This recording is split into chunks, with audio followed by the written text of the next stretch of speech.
our honorable MLAs of North Garo Hills district, Mr. Potsing Marak, and our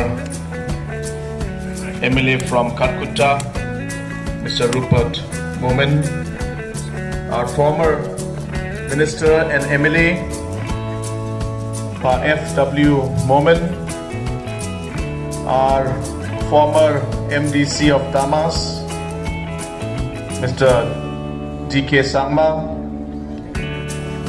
our Deputy Commissioner, SP, other officials of the administration, the principal of Mendipatar College, the members of the governing body, the teaching, the non-teaching staff, all the students who are present out here,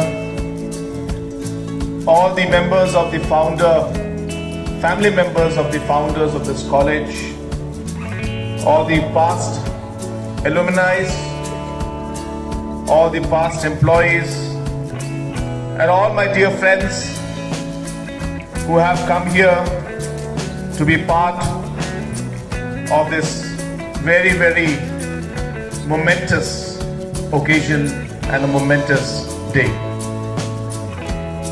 I, at the very outset, would like to thank Almighty God for this wonderful and beautiful day that He has blessed us with. And it is through His blessing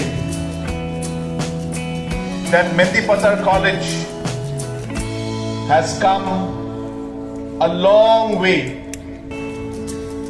through trials and tribulations, through difficulties and challenges, and yet been able to reach to this level where you have over 1,764 students studying here in this college. So we must all give thanks to God Almighty for the blessings that He has given to Mendipatar College and all the past pupils who have studied here and the current students who are studying here right now. Friends, I don't plan to take too much of time. I was just telling some of my colleagues, and I want to tell the students especially, that if you noticed, the program was for 11 a.m. and the chief guest has come from Shillong and arrived at 11 a.m. And the reason why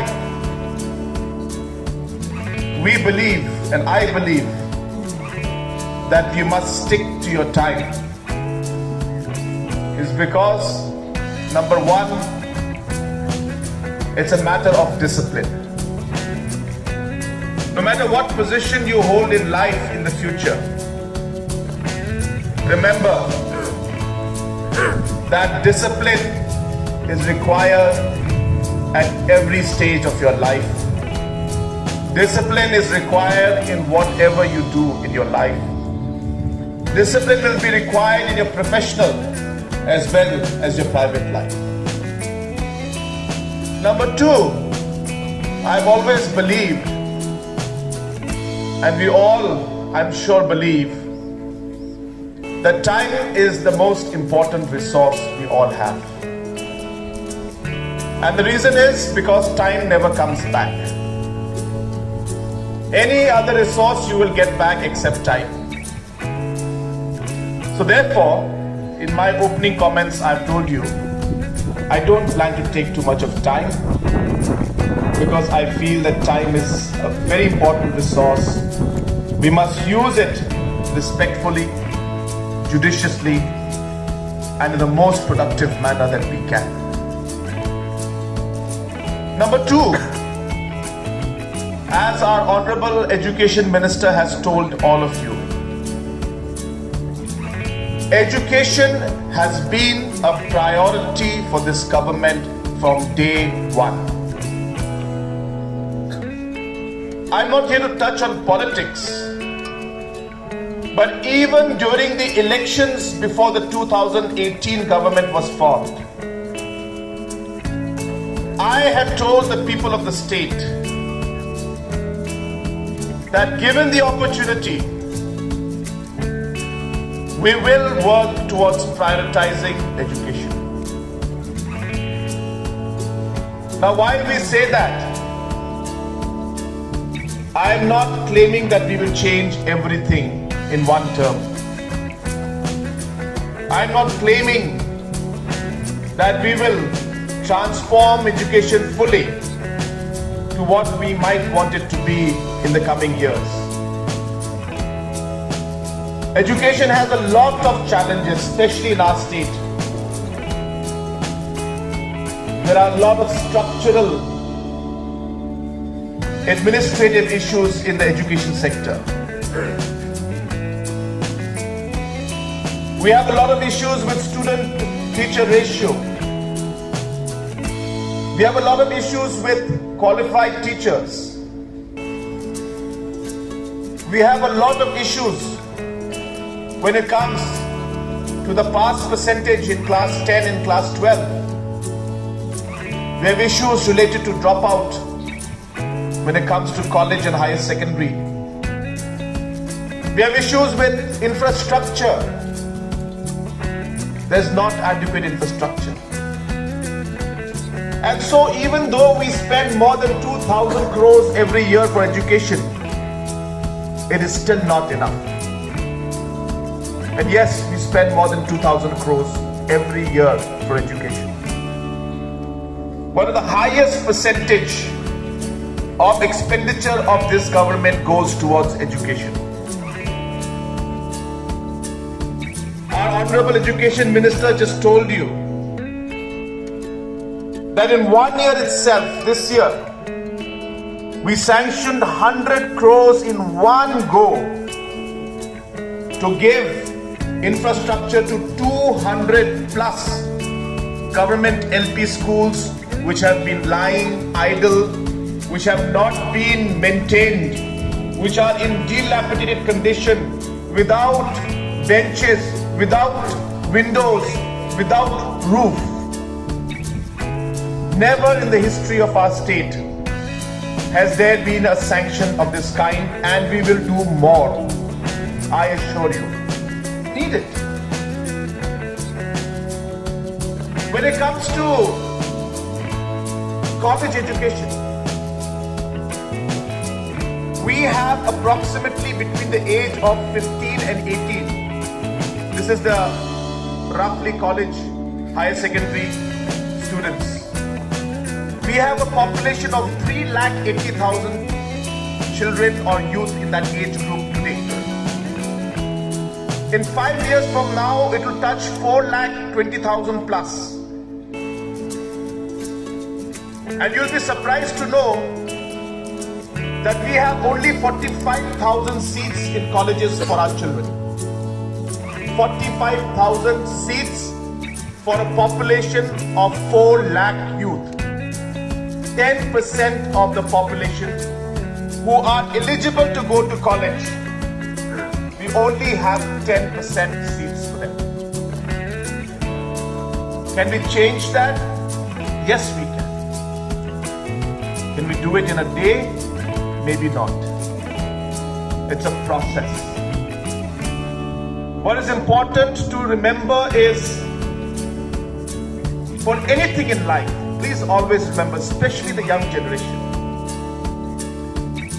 that when you are going to do any work in life, you need to know where you're starting. Honorable Minister just told you that 9 community colleges have already been sanctioned. Just last week, I gave sanction letter to the Tura Christian College, where 24 posts have been sanctioned and the cost will be borne by the government. They were extremely happy. Similarly, we have done this for another 8 colleges. In many rural areas where our youth don't have access to college. We have started the Rongjeng Model College, which should be operational from next year. We will have our building for William Nagar and Bakmara College complete by next year, December. Similarly, we are encouraging our local MLAs. We are encouraging the community that we must come up with more colleges. And yes, as the Honorable Deputy Speaker had mentioned, we need science stream.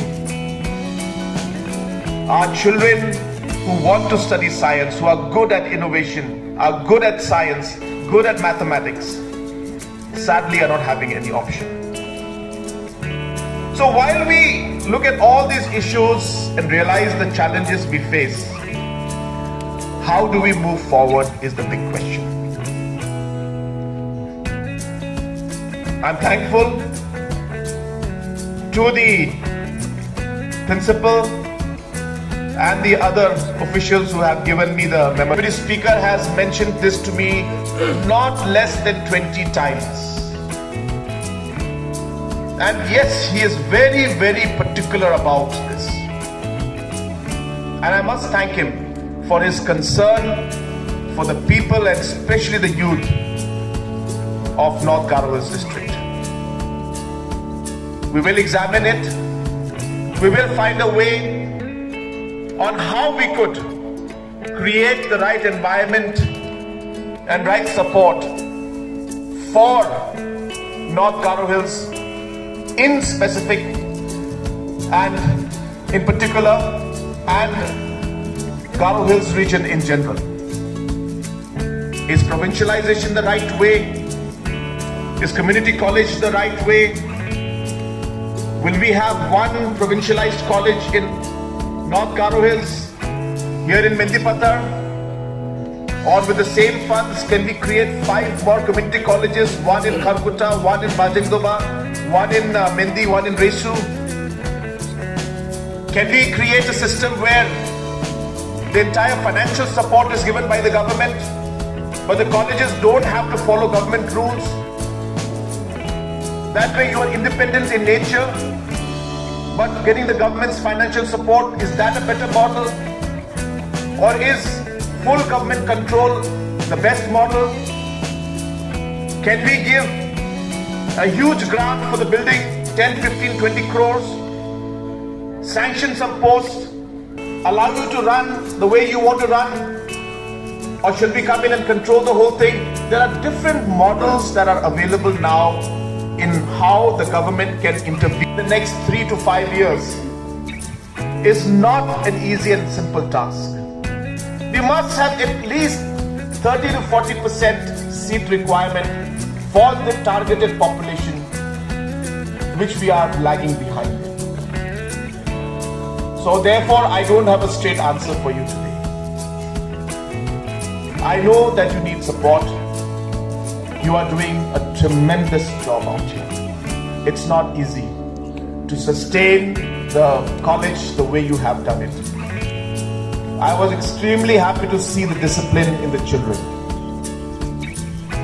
It's satisfying to see how the children, how the youth are so disciplined, are so confident, especially our choir group who has been singing such beautiful songs. I must congratulate you.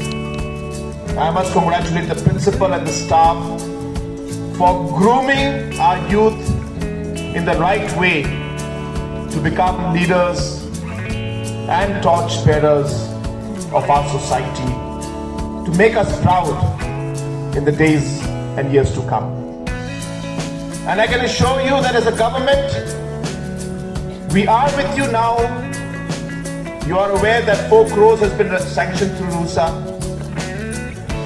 I can assure you that we will be with you in the coming days, even in a larger, more bigger scale than what we are doing today, because we realize that you require the support. But what will that structure of support be? I request you to allow us to examine keeping in mind the region as a whole, keeping in mind the state as a whole, so that we are able to take decisions that will impact all those 4 lakh youth that require the education system and the space to get their college education. So my answer is not no, my answer is yes, we will do. But what will be the structure? We are working on it because we are still looking at a large number of colleges throughout the state.